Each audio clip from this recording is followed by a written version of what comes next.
अस्सलाम वालेकुम रहमतुल्लाहि वबरकातुहू। आज हम आपके सामने जिक्र करेंगे कि मज़ारों की ज़ियारत, औलिया अल्लाह की दरगाहों की ज़ियारत, उसके साथ साथ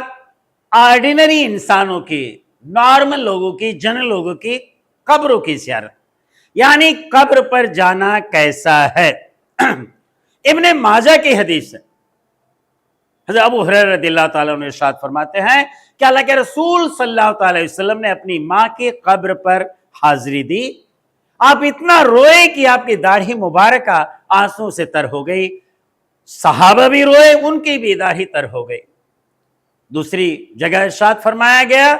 कि अल्लाह के रसूल सल्लल्लाहु ताला अलैहि वसल्लम जंगे उहद के शुहदा की बारगाह में हाजिर होते, उनकी कब्रों पर हाजिर होते और उसी तारीख में हाजिर होते जिस तारीख में वो शहीद हुए थे, यानी जिसे आज की भाषा में आप कहते हैं कि जिस तारीख को उर्स होता है, और उनके लिए दुआ फरमाते। और इब्ने माजा की हदीस है, हज़रत अबू हुरैरा रज़ियल्लाहु ताला अन्हु से रिवायत है कि अल्लाह के रसूल सल्लल्लाहु अलैहि वसल्लम ने कब्रों की ज़ियारत का हुक्म दिया है। माई आयशा रज़ियल्लाहु ताला अन्हा से रिवायत है कि अल्लाह के रसूल सल्लल्लाहु अलैहि वसल्लम ने कब्रों की ज़ियारत का हुक्म दिया है, इसलिए कि आखिरत याद आती है और उस वक्त इंसान अपने पास्ट को याद करके तौबा करता है और अच्छी जिंदगी गुजारने की जो है फरियाद करता है।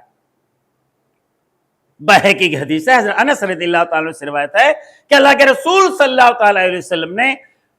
कब्रों पर जाने से मना फरमाया था, लेकिन अब आपने कब्रों पर जाने के लिए इजाजत दे दी है, इसलिए कि आखिरत याद आती है और इंसान दीन की तरफ राग़िब होता है, रग़बत होती है दीन की तरफ। इब्ने माजा की हदीस है, हजरत अब्दुल्ला इब्ने मसूद से रिवायत है कि अल्लाह के रसूल सल्लल्लाहु अलैहि वसल्लम कब्रों पर जाने से मना फरमाए थे, लेकिन आपने अब कब्रों पर जाने के लिए इजाजत दे दिया है, इसलिए कि आखिरत याद आती है और इंसान जो है सुधर जाता है और उसे नेकी करने का जज्बा बढ़ता है। तो पता ये चला, चाहे वो औलिया अल्लाह की मज़ार हो, दरगाह हो या नॉर्मल जनरल लोगों की कब्रें हो, कब्रिस्तान में, वहां पर जाना चाहिए और उनके लिए जो है दुआए मग़फ़िरत करना चाहिए, कुरान पढ़ना चाहिए, सदका करना चाहिए। और मिशकातुल मसाबी की हदीस है, मोहम्मद बिन नौमान से रिवायत है कि जिसने जुमा के दिन अपने माँ बाप या दोनों में से एक की कब्र की ज़ियारत की तो वो ओबीडियंट फीलियल पाइटी लिखा जाता है, यानी वो बच्चा अपने माँ बाप का फर्मा बरदार माना जाता है कि उसने माँ बाप के लिए दुआए मग़फ़िरत किया और जुमा के दिन उनके कब्र पर जाकर के फातिहा पढ़ा। अस्सलामु अलैकुम व रहमतुल्लाहि व बरकातुहू।